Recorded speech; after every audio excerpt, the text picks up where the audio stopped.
복합 개념의 부동산. 그래서 1번 틀렸습니다. 2번 지문이 여러분 좀 힘들 겁니다. 2번 지문이 약간 좀 난해한 지문이 됐어요. 자, 2번 갑시다. 넓은 의미의 부동산이란 그랬습니다. 그럼 넓은 의미의 부동산 그러면 넓은 의미의 부동산은 좁은 의미의 부동산에다 뭘 더한 것이다? 준부동산을 더한 것이다. 그러니까 넓은 의미의 부동산은 좁은 의미의 부동산에다가 좁은 의미의 부동산에다가 뭘 더한 것이다? 예, 준부동산을 더한 것이다. 준부동산? 이게 넓은 의미잖아요. 그럼 좁은 의미의 부동산은 다른 말로 민법상 부동산이라죠. 민법상 부동산이다. 그러면 민법상 부동산은 좁은 의미의 부동산이죠. 좁은 의미의 부동산이 민법상 부동산이잖아요. 여기에 준부동산을 더하면 그게 넓은 의미야. 자, 그러면 2번 지문 가자고요. 2번 지문은 최근에 감정평가사 시험에 나왔던 지문입니다. 자, 2번 지문 갑시다. 넓은 의미의 부동산이란 민법상의 개념으로 틀렸습니다. 여기서 틀렸잖아요. 넓은 의미의 부동산은 민법상 개념이 아니죠. 민법상 개념의 부동산은 좁은 의미의 부동산이기 때문에 그래요. 그래서 2번 지문은 틀렸습니다. 자, 2번 지문 다시 볼까요? 넓은 의미의 부동산. 그러면 좁은 의미의 부동산에 준부동산을 더한 것이다. 이렇게 나와야 돼요. 그러니까 넓은 의미의 부동산이란 민법상 개념으로 틀렸죠. 민법상 개념의 부동산은 넓은 의미가 아니라 좁은 의미 이렇게 나와야 되니까. 민법 제99조 1항에 토지 및 그 정착물과 강업재당, 공장재당 등 준부동산을 포함하는 개념이다. 자, 이 부분이 빠지면 옳은 말이에요. 이 민법상 개념을 빼버리면 옳은 말이에요. 그럼 넓은 의미의 부동산이란 민법 99조 제1항에 토지 및 그 정착물 여기까지가 좁은 의미. 여기에 준부동산을 포함했다. 그러면 옳은 말이죠. 그런데 이 가운데 민법상 개념으로 이 부분이 틀려 있습니다. 그래서 2번 틀린 말. 자, 3번 토지를 생산요소로 보는 것은 경제적 개념이며 소비재로 보는 것은 기술적 개념이다. 틀렸습니다. 소비재든 생산재든 전부 다 경제적 개념이다. 토지의 경제적 개념, 부동산의 경제적 개념은 5가지. 자산, 자본, 생산재, 소비재, 상품. 그래서 소비재든 생산재든 전부 다 경제적 개념. 3번 틀렸죠. 4번 자연, 공간, 위치, 환경은 기술적 개념의 부동산이다. 물리적 개념의 부동산이다. 4번이 옳은 말. 답이 4번. 그럼 5번에 왜 틀렸을까? 공장재단, 강업, 어업권, 자동차는 준부동산으로 여기까지 옳은 말. 복합 개념의 부동산의 범주에 포함시킬 수 없다. 틀렸습니다. 자, 준부동산, 법률적 개념의 부동산. 준부동산은 넓은 의미의 부동산, 법률적 개념의 부동산, 그럼 복합 개념의 부동산에 포함되는 거죠. 그래서 5번도 틀렸고 답은 4번. 4번이 옳은 말입니다. 왜 틀렸는가 반드시 확인하셔야 돼요. 1번은 여러분에게 뭘 물어보냐면 복합 개념의 부동산과 복합 부동산을 구별할 수 있는가. 2번은 넓은 의미의 부동산을 파악하고 있는가. 3번은 경제적 개념이 무언가. 4번은 기술적 개념. 5번은 준부동산이 복합 개념의 부동산의 범주에 포함되는가 포함되지 않는가. 포함된다. 그래서 답은 4번이 가장 적절합니다. 자, 이제 3번 문제로 가죠. 3번 문제 여러분이 열심히 공부했던 후보지 이행지가 나왔습니다. 후보지 이행지. 자, 후보지 이행지 하기 전에요. 어떠한 경우든 토지의 절대량은 변화가 없죠. 어떠한 경우든 토지의 양은 절대량은 증가가 한다 한다는 하지 않는다. 그래서 답은 5번입니다. 틀린 거 고르라고 그랬습니다. 후보지 이행지에 관한 설명으로 틀린 거 그랬습니다. 틀린 거 고르라고 그랬어요.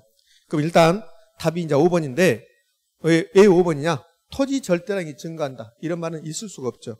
토지 절대량 증가란 말은 없습니다. 자, 그러면 답부터 봤는데요. 토지 절대량 증가라는 거 없다. 자, 토지란 것은 토지량. 우리나라 국토 면적, 토지의 절대량은 변화가 없습니다. 토지 절대량 불변이다. 변화 없다. 그럼 왜 불변일까? 왜 불변인가 볼까요? 토지량은 고정돼 있다. 토지의 절대량은 불변이다. 변화가 없다. 왜 그럴까? 자, 불변이란 말은 증가하지도 않고 감소하지 않는다. 토지량은 절대량은 증가하지 않는다. 감소하지도 않는다. 그래야만 이 토지 절대량이 불변이잖아요.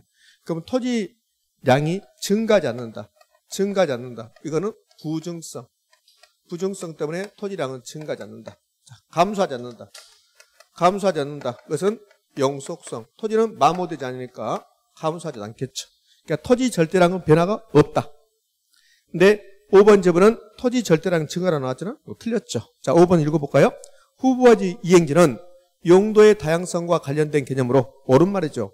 토지의 용도가 매우 다양하니까 현재의 용도에서 다른 용도로 용도를 바꿀 수 있다. 그게 후보지 이행지 개념이죠.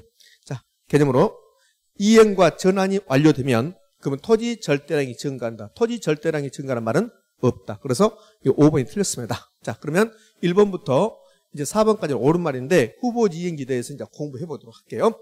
후보지 이행지가 나오면 그러면 포인트 용도 전환 중에 있다. 그럼 옳은 말. 용도 전환 된 그러면 틀린 말이죠. 자, 후보지. 후보지하고 이행지 공통점. 후보지 이행지 공통점은 현재의 용도에서 다른 용도로 용도 전환 중에 있다. 그러면 옳은 말이에요. 용도 전환 중에 있다. 근데 용도 전환 된 토지를 말한다. 그러면 틀린 말이 되는 거죠. 자, 그럼 일단 후보지 이행지 개념이 끝났는데 그럼 후보지와 이행지는 무슨 차이가 있습니까? 이거는 공통점이죠. 후보지는 용도지역 상호간에 감정평가상 용도지역을 나누면 그러면 택지지역 나왔죠. 택지지역. 자, 오랜만에 보시는 거죠. 택지지역. 그 다음에 농지지역 나왔습니다. 그 다음에는 임지지역. 이렇게 세 개로 나누죠. 다시 택지지역은 세 개로 주거지역, 상업지역, 그 다음에 공업지역 이렇게. 농지지역은 전지지역, 답지지역, 과수원 이렇게 나누죠. 임지지역은 목재를 쓸 수 있는 지역, 용재리, 땔감, 신탄임지역 이렇게 나눕니다. 자, 그래서 이렇게 같은 식구, 이렇게 같은 식구, 이렇게 같은 식구 이렇게. 그러면 이렇게 용도지역 상호간에 용도 전환 중이다. 후보지. 용도지역 내에서 용도 전환 중이다. 이행지. 이렇게요. 자, 그럼 1번 택지지역 내에서 그럼 같은 택지지역 내에서 용도 전환 중이다. 택지지역 내에서 용도 전환되는 토지는 이행지이다. 맞지요? 동일한 용도지역에서 용도지역 내에서 용도 전환 중이다. 이행지. 자, 2번 전지가 주거지로 조성되고 있으면 후보지로 볼 수 있다. 전지지는 농지지역, 주거지역으로 이렇게 조성되고 있다. 그러면 전이 주거지로 가고 있다. 농지지역이 택지지로 가고 있다. 그러면 후보지로 볼 수 있다. 옳은 말. 3번 주거지가 상업지로 용도 전환되고 있는 토지의 동일수권은 일반적으로 상업지의 동일수권과 일치하는 경향이 있다. 자, 이거는 3번 질문은 후보지 이행지의 동일수권. 그럼 어떤 토지가 주거지인데 상업지로 용도 전환되고 있다. 이런 토지는 이행지죠. 그럼 어차피 이 토지는 상업지로 용도 전환되겠죠. 그럼 이러한 경우에 토지의 동일수권은 상업지의 동일수권과 일치하는 경향이 있다. 옳은 말이잖아요. 그러니까 동일수권을 파악할 때 후보지 이행지 동일수권은 어차피 이 토지가 용도 전환될 거니까 용도 전환 후의 용도로 봐주는 거야.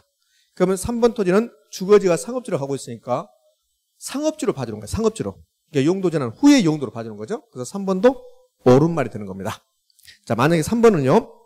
자, 일반적으로 주거지의 동일수권과 일치하는 경향이 있다. 그러면 틀린 말이잖아요. 왜? 이 토지는 어차피 상업지가 될 거니까. 그래서 이제 3번 관련해서 정리를 해보면 자, 이렇게 되는 겁니다. 3번 관련해서 정리하면 후보지 이행지의 동일수권이죠. 후보지와 이행지의 동일수권. 자, 후보지라는 토지가 있고 그 다음에 이행지라는 토지가 있죠. 후보지 이행지 그 동일수권. 아주 중요한 건 아닙니다. 그러나 반드시 기억하셔야 됩니다. 후보지 이행지 동일수권 파악. 어차피 이 토지는 용도 전환 되겠죠. 그래서 후보지 이행지 동일수권 일반적으로 용도 전환 후에 용도 후 동일수권과 일치한다. 일치한다. 이렇게. 그러면 3번 지문은 저 토지가 주거지가 상업지로 용도 전환되고 있다. 그럼 어차피 상업지 되잖아요. 그래서 용도 전환 후의 용도가 상업지잖아요. 이렇게 본다. 그러나 예외적으로 이 토지의 전환의 정도가 전환이 완만하다. 완만하다. 이 말을 성숙도가 낮다고 그래. 성숙도가 낮다. 그럼 이 토지는 용도 전환 되기는 되는데 아직 상업지로 용도 전환 되려면 엄청난 시간이 흘러간다. 그러면 주거지로 봐줘야 되겠잖아요. 이런 경우는 동일수권은 용도 전환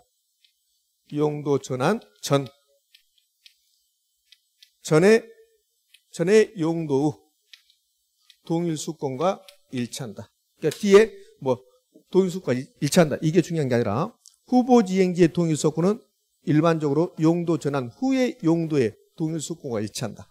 그러나 성숙도가 낮거나 전환의 정도가 완만하다면 용도 전환 전에 용도의 동일수권과 일치하는 경향이 있다. 그래서 3번 집은 옳은 말. 4번 답지가 상업지로 용도 전환 중이면